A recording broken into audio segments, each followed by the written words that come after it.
મહાશિવરાત્રિના પર્વની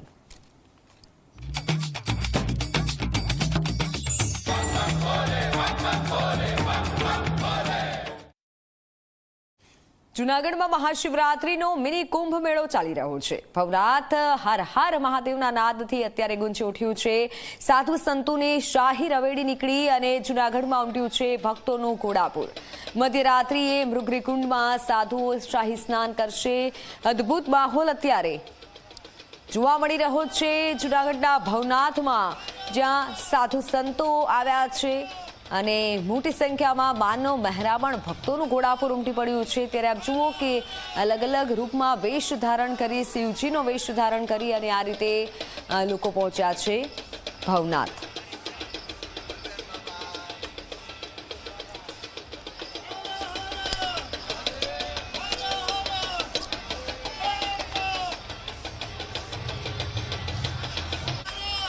ત્યારે અત્યારે ભવનાથમાં અદ્ભુત માહોલ છે અને તમામ જે ભક્તો છે તે પહોંચી રહ્યા છે। આખી રાત મહત્વની રહેવાની છે, મહાશિવરાત્રી છે।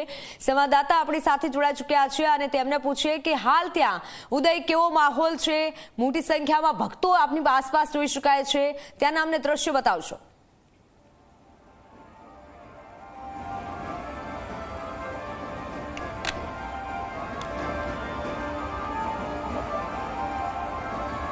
મિત્તલ, સૌથી પહેલાં તો તમને અને દર્શક મિત્રોને શિવરાત્રિની ખૂબ ખૂબ શુભેચ્છાઓ અને હર હર મહાદેવ। જો એના માહોલની વાત કરવામાં આવે તો અત્યારે જૂનાગઢ ભવનાથ તળેટી ખાતે જે છે એ આખો માહોલ શિવમય બન્યો છે। એ ભક્તો હોય, સાધુ હોય કે નાગા બાવા હોય કે કોઈ પણ વ્યક્તિ જે અહીંયા આવેલું છે, એ તમામ વ્યક્તિઓ જે છે અત્યારે શિવમય થયા છે અને અત્યારે એક જ નાદ જે છે એ આખી તળેટીમાં ગુંજી રહ્યો છે કે જય ગિરનારી, હર હર મહાદેવ। કેમેરામેન અમિતને કહીશ કે પાછળના દ્રશ્યો દેખાડવા માટેનો પ્રયત્ન કરે કે આખરે અત્યારે માહોલ જે છે એ કેવા પ્રકારનો અને શું માહોલ જે છે એ નજરે પડી રહ્યો છે। આપ જોઈ શકો છો અત્યારે કે ભગવાનની રવાડી જે છે એ નીકળી ચૂકી છે। એ ભગવાનની રવાડી જે છે અત્યારે નીકળી ચૂકી છે, જેની અંદર અલગ અલગ અખાડા જે છે, સાધુ સંતો અને ખાસ કરીને નાગા બાવાઓ જે છે એ અલગ અલગ તરકબ કરતા જે છે અહીંયાથી નીકળી રહ્યા છે। ત્યારે મિત્તલ, સૌ પ્રથમ વખત 500 મીટર જેટલી રવાડી આ વખતે જે છે એ વધારવામાં આવી છે, રૂટ બદલવામાં આવેલો છે, જેને લઈને સુરક્ષા વ્યવસ્થા પણ વધારવામાં આવેલી છે। કુલ 3500થી પણ વધારે પોલીસ કર્મચારી અને અધિકારીઓ જે છે અત્યારે તહેનાત થયા છે અને આખી રવાડીની જે છે એ સુરક્ષા કવચ એને પૂરું પાડેલું છે। બીજી જો વાત કરવામાં આવે તો આ વખતે રવાડીની અંદર જે છે હાઈ ડેફિનેશન કેમેરા જે છે લગાડવામાં આવેલા છે। 500થી પણ વધારે કેમેરા માત્ર ભવનાથની જે તળેટી છે ત્યાં લગાડવામાં આવેલા છે અને બાકી આખા ગિરનાર ફરતા જે છે એની સંખ્યા વધી જાય છે। ત્યારે જ વહેલી સવારથી જ તે ભવનાથ ખાતે જે છે મહાદેવનું જળ અભિષેક કરવામાં આવ્યા, પૂજા અર્ચના કરવામાં આવી, આરતી કરવામાં આવી સાધુ સંતો દ્વારા। ત્યારબાદ જે છે બપોરના સમયમાં ગુજરાતના મુખ્યમંત્રી ભૂપેન્દ્રભાઈ પટેલ જે છે એમણે મુલાકાત લીધી, ગર્ભગૃહમાં દર્શન કર્યા જે છે, સાથે સાથે એમણે સાધુ સંતો સાથે નાની મુલાકાત પણ લીધી।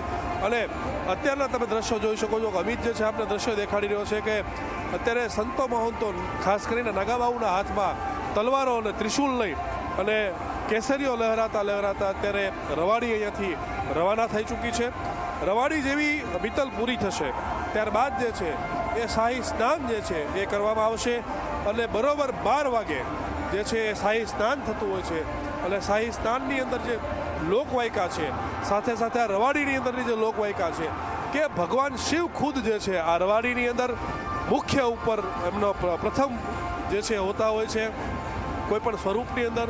ત્યારબાદ જ્યારે શાહી સ્નાન કરવામાં આવે મિત્તલ, ત્યારે પણ ભગવાન શિવ જે છે એ શાહી સ્નાન એમાં કરતા હોય છે। અને શાહી સ્નાનની બીજી વાત કરવામાં આવે તો પુરાણોમાં નોંધેલું છે કે જે કોઈ પણ વ્યક્તિ શાહી સ્નાન કરે છે, ખાસ કરીને નાગાબાઓ અને સાધુ સંતો, તો મુક્તિ જે છે એને મળતી હોય છે, તેના સારા કર્મો જે છે એની પ્રાપ્તિ થતી હોય છે। એટલા માટેથી શાહી સ્નાનની એક બીજી પણ વાર્તા એની સાથે જોડાયેલી છે। અને મહાશિવરાત્રિનો આજે આ પર્વ ભવનાથમાં જે યોજવામાં આવે છે એના પાછળની જો વાત કરવામાં આવે તો જ્યારે ભગવાન શિવ જે છે મિત્તલ એ ધ્યાનમાં બેઠા હતા અને ધ્યાન લીન થયા બાદ જે છે પાર્વતી જે છે એને એમણે મળવું હતું, તો એ સમય દરમિયાન ભગવાન શિવ મળી ન શક્યા હતા, ત્યારે પાર્વતી જે છે એ અહીંયા ગિરનાર આવે છે, એ અહીંયા ધ્યાન ધરે છે, અહીંયા પ્રસન્ન થાય છે ભગવાન ભોળેનાથ અને ત્યારબાદ જે છે સ્વયંભૂ તરીકે ભવનાથ મંદિર ખાતે એમની શિવલિંગનું દર્શન થાય છે અને ત્યારથી આખી લોકવાયકા અને અહીંયાની શ્રદ્ધા જે છે જોડાતી આવી છે અને મહાશિવરાત્રિનો પર્વ જે છે એ આ વખતે ખૂબ જ મોટી માત્રામાં અને એટલા દિવસો કુલ 5 દિવસનું જે છે આયોજન સરકાર તરફથી કરવામાં આવેલું હતું. આ 5મા દિવસનો આજે છેલ્લો દિવસ છે. છેલ્લા દિવસે રવાડી બાદ શાહી સ્નાન અને અહીંયા જે છે પૂર્ણ મેળો થઈ જતો હોય છે અને આ મેળાનો આનંદ લેવા માટે જે દેશભરમાંથી અલગ અલગ સાધુ સંતો જે છે એ આવતા હોય છે અને આ વખતે આ મેળાને મિની કુંભ તરીકે જે છે ઓળખવામાં આવેલું હતું. સાથે જ તે ભાવિ ભક્તોની જો મિત્તલ વાત કરવામાં આવે તો ભાવિ ભક્તો જે માત્ર ખાલી ભારત કે ગુજરાત પૂરતા જ નહીં પરંતુ સમગ્ર દેશમાં વિદેશમાંથી પણ જે છે ભાવિ ભક્તો અહીંયા ભવનાથના મેળાની આનંદ અને શિવ અને ભક્તિનો સંગમ કરવા માટે આવતા હોય છે. બીજી જો વાત કરવામાં આવે તો ભવનાથની અંદર જ્યારે પણ 5 દિવસનો મેળો યોજાતો હોય છે એ દરમિયાન 3 સંગમ થતા હોય છે: ભજન, ભોજન અને ભક્તિ. એટલે આ પરિસરની અંદર ભજન પણ કરવામાં આવે છે અલગ અલગ લોક સાહિત્ય કલાકાર, સંગીત કલાકાર દ્વારા. ત્યારબાદ જે છે ભોજનની વાત કરવામાં આવે તો આ 5 દિવસની અંદર લાખો કરોડો જે છે એ શ્રદ્ધાળુઓ જે છે એ ભોજનનો પ્રસાદ લેતા હોય છે. ભક્તિની જો વાત કરવામાં આવે તો ભવનાથ અહીંયા બિરાજે છે તો ભવનાથ મહાદેવની જે છે પૂજા અર્ચના માત્ર એના દર્શન કરવા માટે લોકો આવતા હોય છે. તો આ પ્રકારે 5 દિવસ જે છે એ મહાદેવની માત્ર મહાદેવની પૂજા અર્ચના જે છે કરવામાં આવતી હોય છે. શાહી સ્નાન જે છે એ પૂર્ણ થયા બાદ જે છે આરતી કરવામાં આવતી હોય છે અને આરતી પૂર્ણ થયા બાદ જે છે મેળો વિરામ લેતો હોય છે. મિત્ર, બિલકુલ ઉદય, ખૂબ જ અદ્ભુત માહોલ ત્યાં જોવા મળી રહ્યો છે અને સાથે ભક્તો પણ આપણી આસપાસ ખૂબ જોવા મળી રહ્યા છે. તો ભક્તો સાથે વાતચીત કરશો અને તેમને જણાવજો કે કેટલો આજના દિવસને લઈને શ્રદ્ધા છે કેટલી અને કેવો માહોલ છે.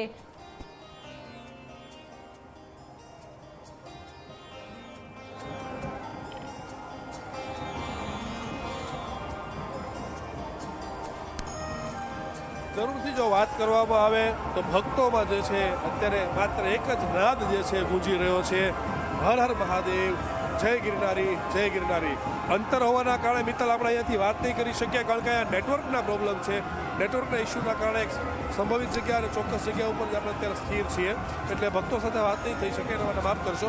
પરંતુ જે પ્રમાણે સવારથી હું જે ભક્તોને મળી રહ્યો છું, જેમની સાથે વાતચીત થઈ રહી છે, તો એ લોકોમાં માત્ર અત્યારે શિવની મહિમા, શિવની ભક્તિ, શિવ માટેની જે શ્રદ્ધા છે એ જ લોકો કહી રહ્યા છે. અને કલાકો સુધી આજે રવેડી અત્યારે નીકળી રહી છે મિત્તલ. આ રવેડીની બંને બાજુ બેરિકેટિંગ કરવામાં આવતા હોય છે. તો રવેડી નીકળવાનો સમય જે છે એ રાતના 9 થી 10 વાગ્યા સુધીનો હોય છે, ત્યારે શરૂઆત થતી હોય છે. પરંતુ સવારના 9-10 વાગ્યાથી બેરિકેટિંગ જે કરેલા છે એની બંને બાજુ જે છે ભાવિ ભક્તો જે છે માત્ર રવેડીના દર્શન કરવા માટે અને એક જે માન્યતા છે કે ભગવાન શિવ જે છે એ પણ આમાં પ્રમુખ સ્થાને હોય છે અને એમના પણ ક્યાંક દર્શન કે એમની ઝલક જે છે જોવા જાય.